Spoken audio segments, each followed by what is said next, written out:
Maintenant, nous allons donc enlever toutes ces parties-là. Et on va faire ressortir le bateau.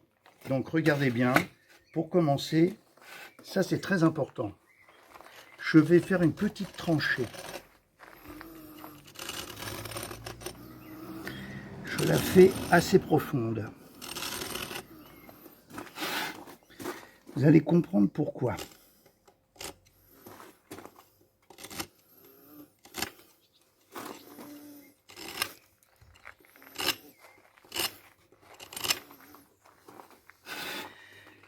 Je vais maintenant enlever ces parties-là. Je vais donc positionner mon bloc de cette façon.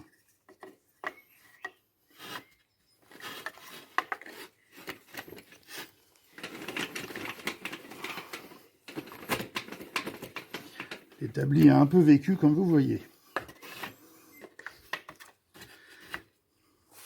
Je vais prendre le ciseau moyen pour l'instant et le marteau. Et cette fois-ci, oh là là, cette fois-ci, il faut taper tout doucement.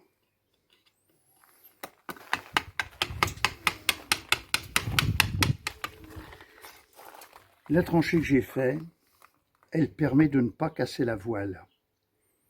Et ça, c'est très important.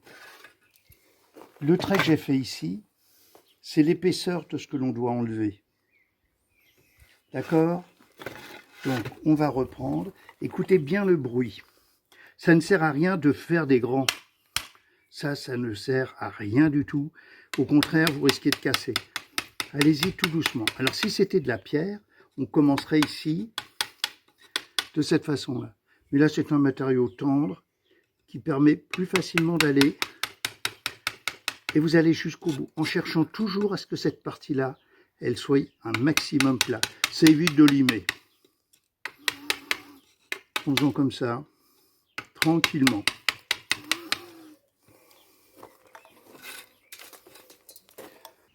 Donc maintenant, on va refaire. Hein. Vous avez vu tous les tracés comme ça.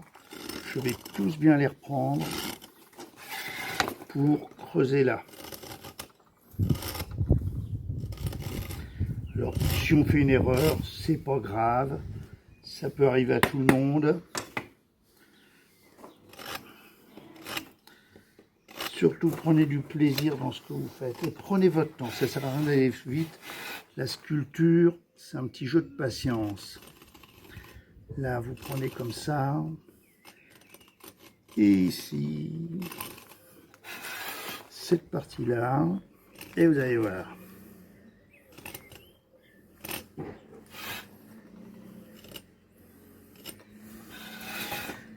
Donc maintenant, nous allons enlever cette partie-là. Donc je prends la ciseau pour cette partie-là. Et ici, je prendrai le plus fin, bien entendu. Alors, c'est parti.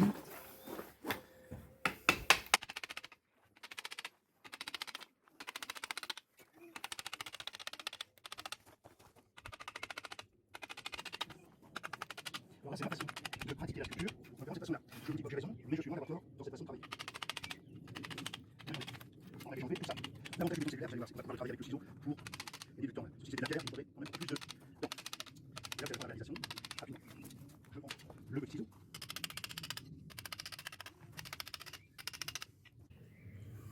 Donc là maintenant, nous allons creuser cette partie-là pour bien faire ressortir la voile.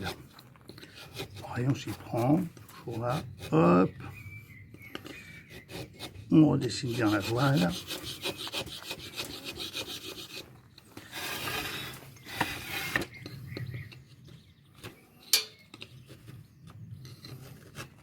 vous avez vu un peu là, hop, et vous allez voir, on va lui redonner d'autres formes après. Ici, on va creuser aussi. Il faut faire attention, hein, parce que certains parfois, ils vont tout droit. Et là, ça pose un petit problème. Alors ce qu'on peut faire, c'est rendre la chose un petit peu contemporaine et faire un bateau sans mât. En laissant que les voiles, ça fait joli aussi. Vous avez vu, donc maintenant, on va le repeaufiner de cette façon-là. Là, regardez bien. je prends la moitié du ciseau. Une moitié va être à l'extérieur. C'est-à-dire que c'est cette partie-là qui est enlevée. Et là, pareil, dans ce sens-là.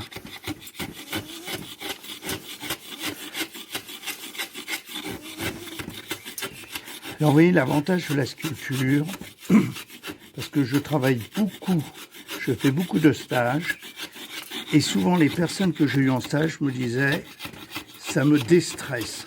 Parce que quand vous aurez passé une après-midi ou une journée à faire des choses qui, grâce au béton cellulaire, va vous permettre de faire plusieurs réalisations, vous aurez du plaisir, et puis vous verrez, pendant qu'on travaille, eh ben, on oublie ces petits soucis de la vie de tous les jours. Et croyez-moi que ceux qui m'ont dit ça, ils ont souvent du stress à gérer.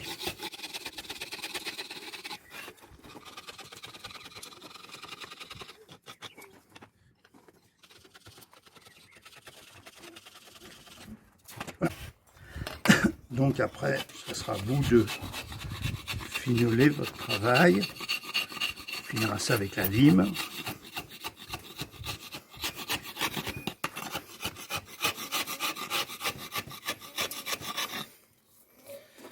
Alors maintenant, nous allons faire le bateau.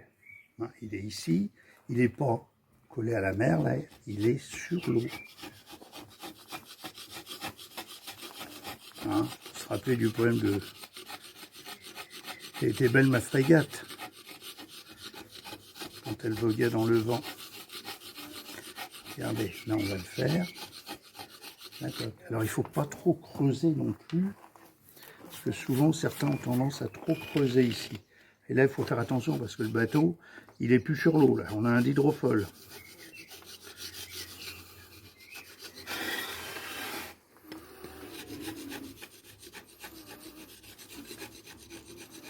Et maintenant, vous allez voir, on va arrondir les voiles. Donc, vous avez vu, je vous avais parlé des volumes tout à l'heure. Eh bien, premier volume, le deuxième. Là, le mât, il n'est pas sur le bord du bateau, il est au milieu du bateau. Donc, on va le descendre un peu pour qu'il se retrouve au milieu du bateau.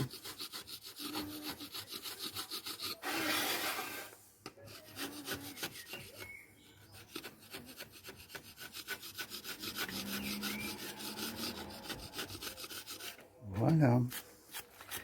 Bon. Les voiles ne sont pas plates non plus. Le vent s'engouffre dedans. Donc, nous allons les arrondir juste en frottant sur le côté. Et le vent, il pousse les voiles là.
Et là, on va donner du volume au bateau.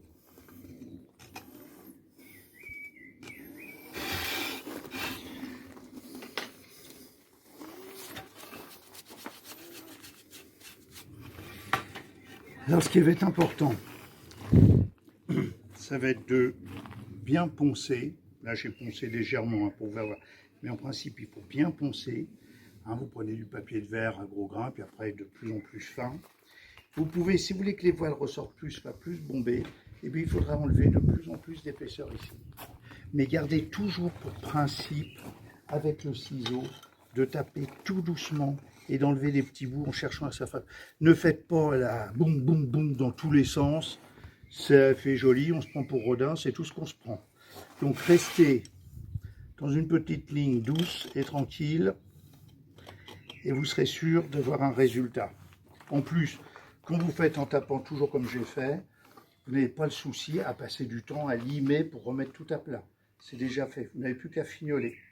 Donc là, vous aurez réussi votre premier bas-relief. Maintenant, si ça vous dit d'en savoir un peu plus, je vous invite à consulter mon site philippevernon en minuscule.fr. Vous ferez mieux connaissance avec moi. Et si ça vous intéresse et vous êtes plusieurs personnes, je peux me déplacer pour une journée, pour un week-end ou pour plusieurs jours. À bientôt.